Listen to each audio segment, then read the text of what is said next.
Mr. Fucci, having entered a plea of guilty to the crime of first-degree murder, I adjudicate you guilty of the premeditated first-degree murder of Tristyn Bailey. I sentence you to life in prison. We're having fun in a fucking cop car. Yep. Tristyn. What's up, guys? Yep. Tristyn, if you fucking walk out the damn... When you fucking assault rifle on this bitch. Oh my god. God damn, dude has fucking like flashbangs and shit back there. It's in a fucking cop car, guys.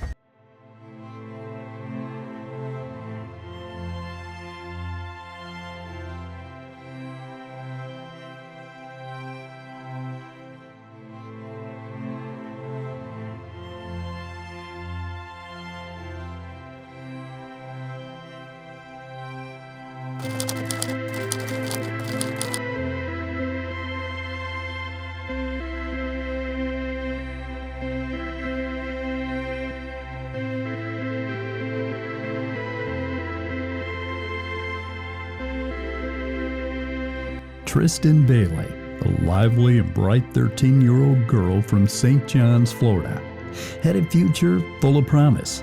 Known for her love of cheerleading and her friendly, outgoing nature, Tristyn was loved by her friends and family. But on Mother's Day in 2021, her family's world was turned upside down when she didn't return home after a night out with friends. What started as a hopeful search for a missing girl soon turned into a nightmare when Tristyn's body was found, brutally stabbed 114 times. Aiden Fucci, a 14-year-old classmate, would soon be at the center of a murder investigation.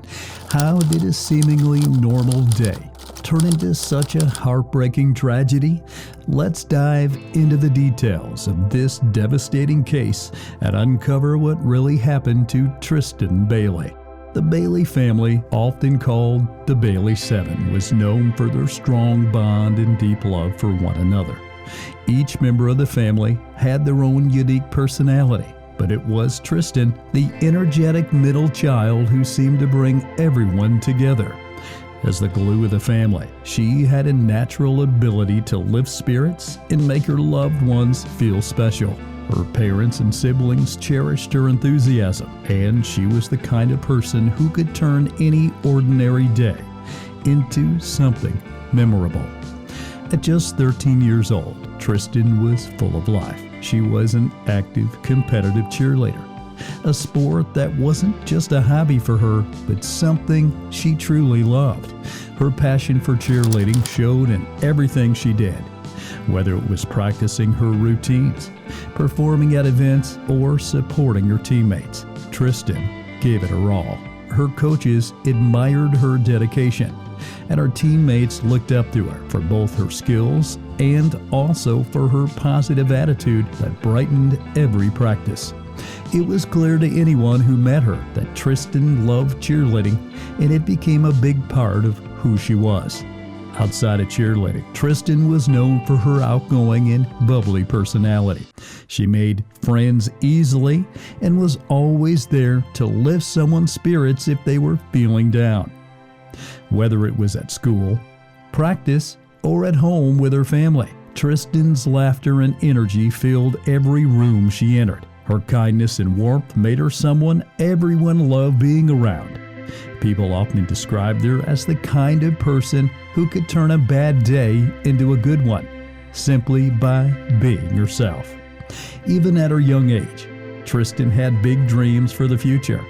She talked about becoming a doctor one day, eager to help people and make a difference. Her family encouraged her ambitions, knowing she had the heart and determination to achieve whatever she set her mind to. They could already picture her bright future, full of possibilities, and supported her every step of the way. But all of that was taken away on one devastating day in May 2021. Tristyn's life was cut short in a brutal act of violence. What should have been years of laughter, cheerleading competitions, and dreams of becoming a doctor were tragically stolen. Mother's Day 2021 began like any other for the Bailey family in St. John's, Florida. It should have been a day of celebration and joy, but instead it turned into every parent's worst nightmare.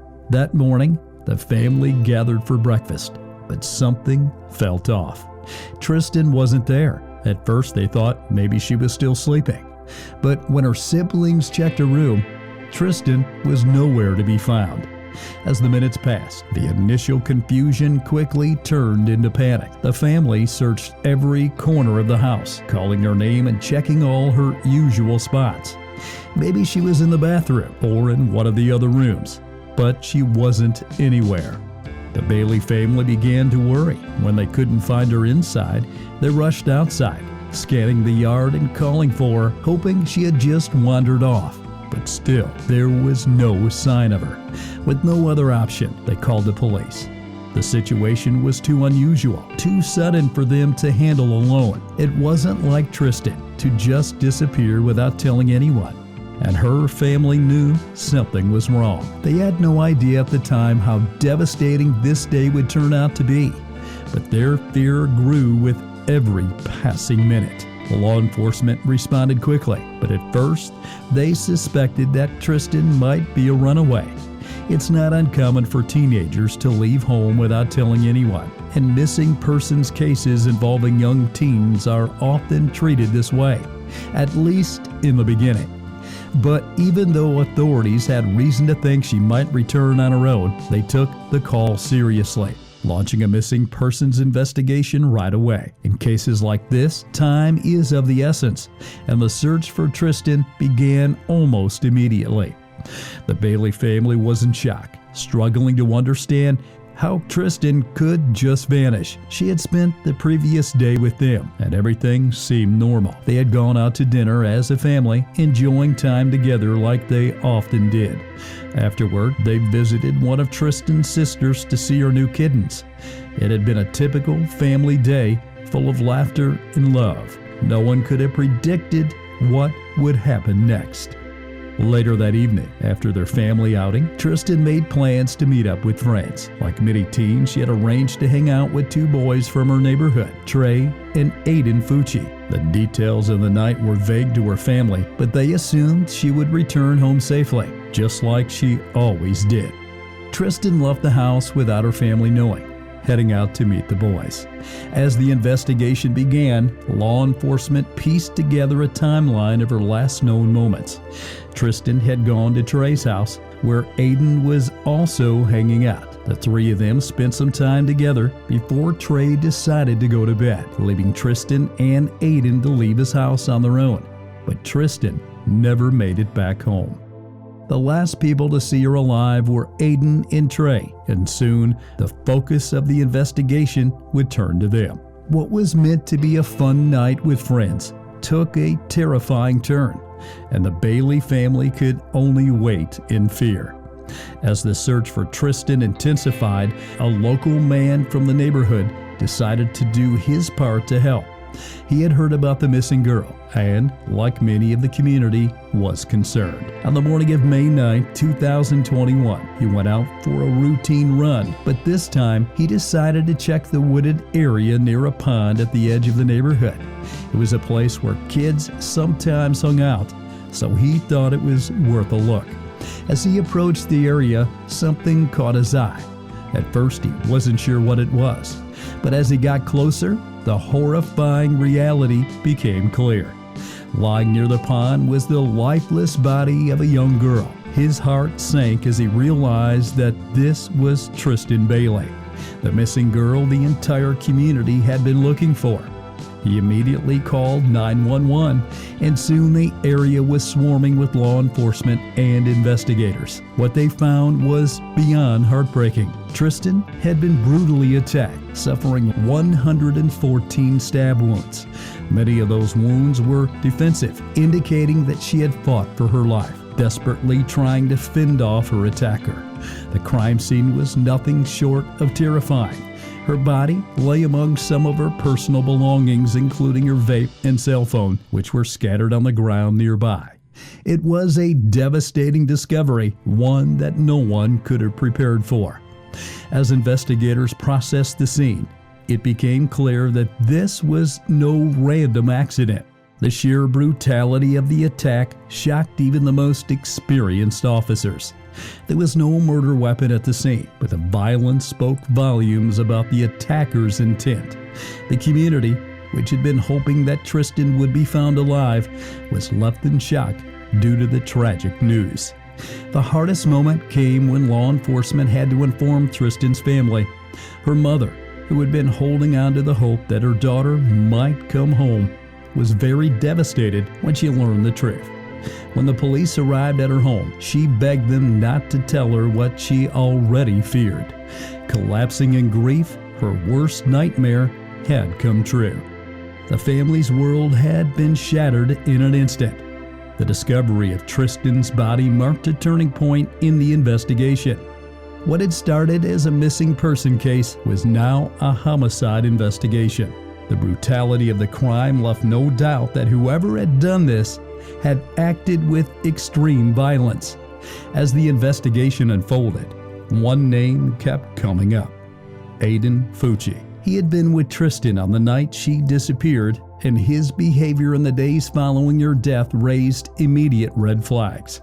Law enforcement began to focus their attention on Aiden, who was only 14 years old at the time. With each new piece of evidence, the suspicion around him grew stronger. The discovery of Tristyn's body was the first step in uncovering a deeper, more horrifying truth about what had happened that night. Despite his young age, Aiden had already developed a reputation for behavioral issues. Friends and classmates described him as someone who didn't care much about rules or consequences. He had a history of drug use, particularly marijuana, and was known for his obsession with knives. Those who knew him recalled that Aiden would often talk about violence and had even made threats in the past, though many didn't take him seriously at the time. As law enforcement began piecing together the events of the night Tristyn disappeared, Aiden quickly became a person of interest. Security footage from around the neighborhood showed Tristyn and Aiden walking together late that night. This footage was key in confirming that Aiden had been with her shortly before she was killed. When police first questioned Aiden, he claimed innocence. He told investigators that he had left Tristyn near the entrance of her neighborhood and gone home alone. However, as the investigation progressed, Aiden's story began to change. He eventually admitted that he had been with her, but said they had gotten into an argument. According to him, Tristyn had touched him inappropriately, and he responded by pushing her down. He claimed he left her there and walked away. His version of events, however, didn't explain the violent and brutal nature of her death, and police weren't convinced. The more authorities dug into Aiden's past, the more troubling details emerged.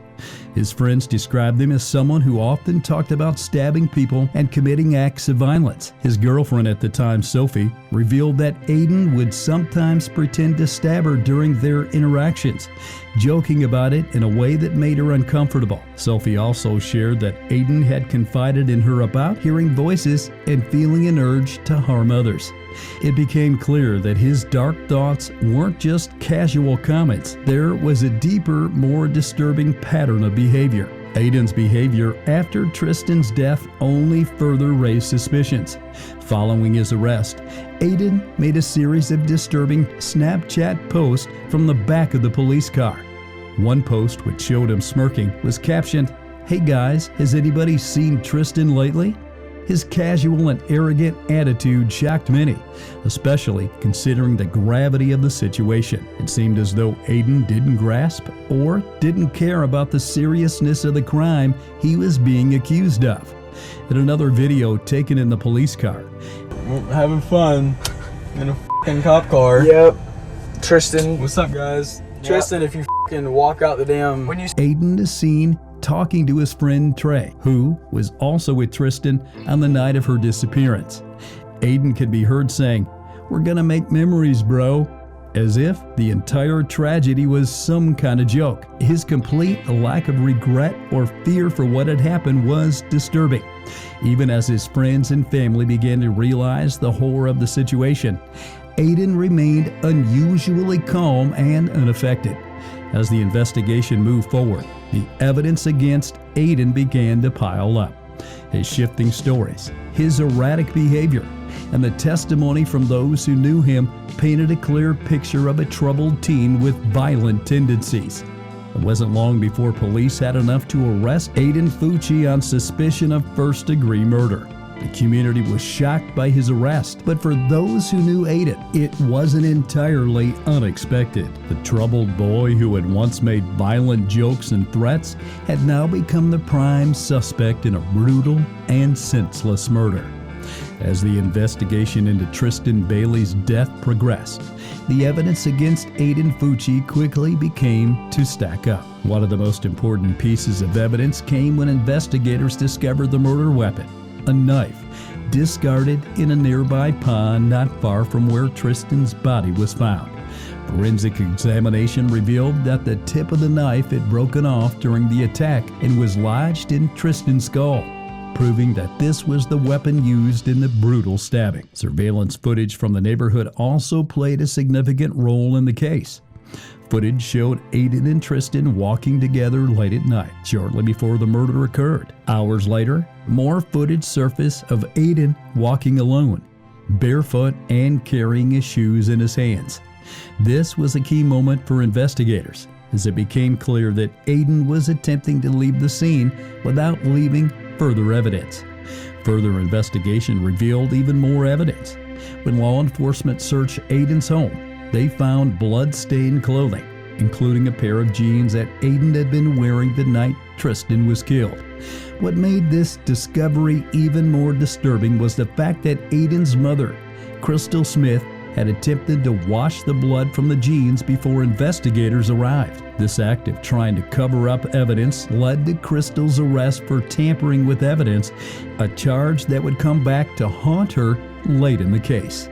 The blood on Aiden's clothing wasn't the only physical evidence linking him to the crime.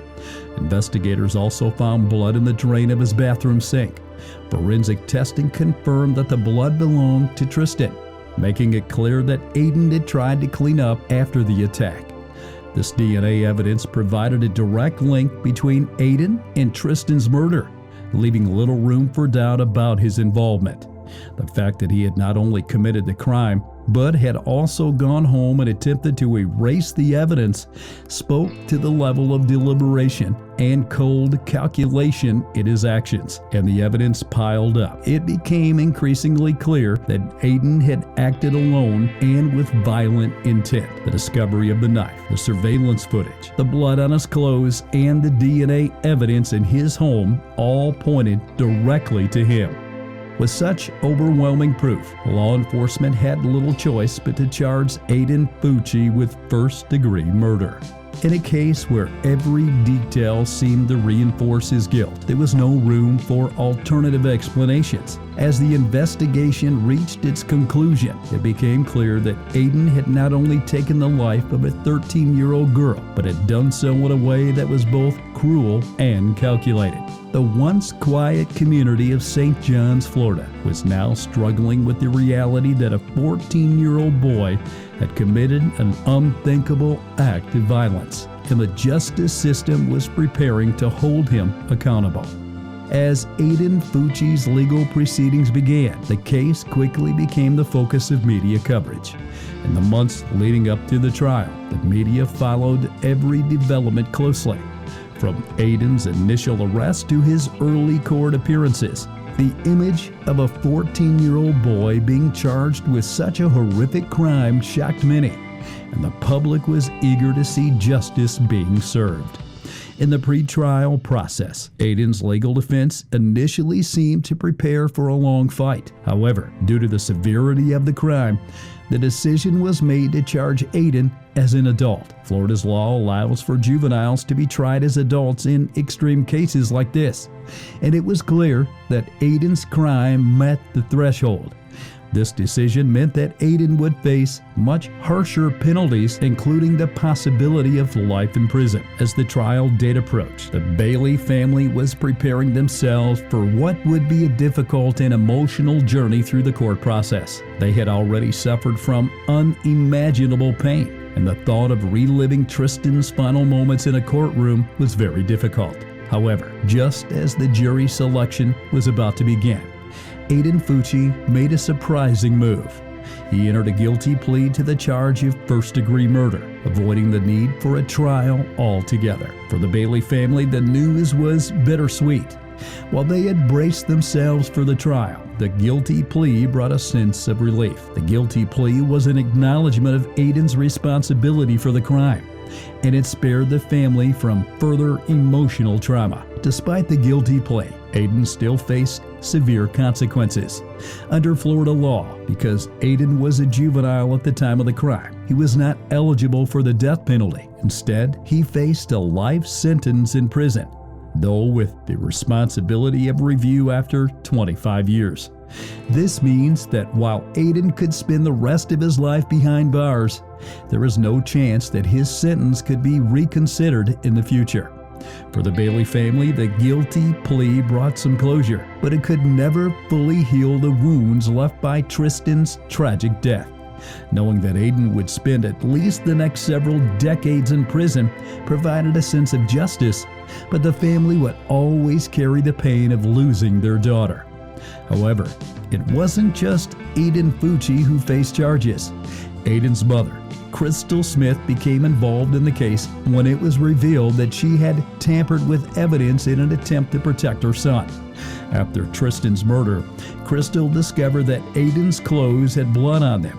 Instead of contacting the authorities, Crystal took Aiden's jeans and attempted to wash the blood out, trying to erase any trace of evidence that could link her son to the crime. This act of tampering was caught on the family's own home security footage, leaving little doubt about her actions. Crystal's decision to interfere with the investigation by cleaning the blood-stained clothes didn't go unnoticed by law enforcement. She was soon arrested and charged with tampering with evidence, which is a serious offense. The fact that a mother would go to such lengths to protect her child, even after knowing the horrific nature of the crime he had committed, shocked many. While some could understand her maternal instincts, others saw it as an inexcusable act of obstruction in a murder case.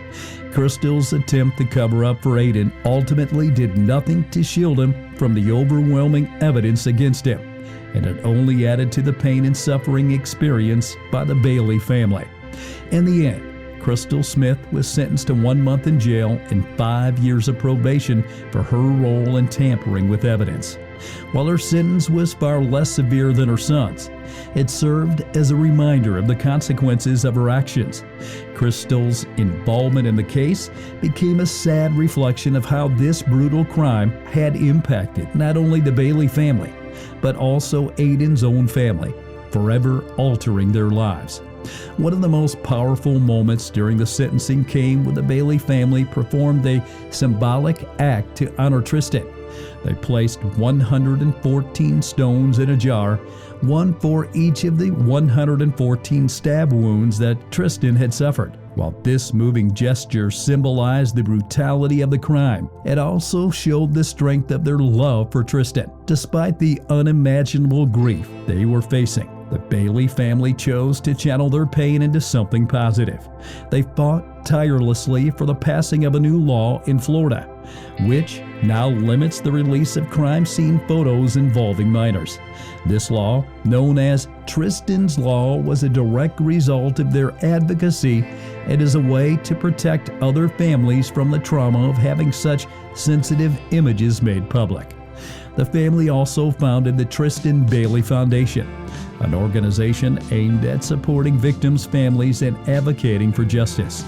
Through this foundation, the Bailey family continues to honor Tristyn's memory by helping others navigate the devastating loss of a loved one to violence. The tragic murder of Tristyn Bailey reminds us how fragile life can be and how senseless violence can leave a lasting scar on families and communities.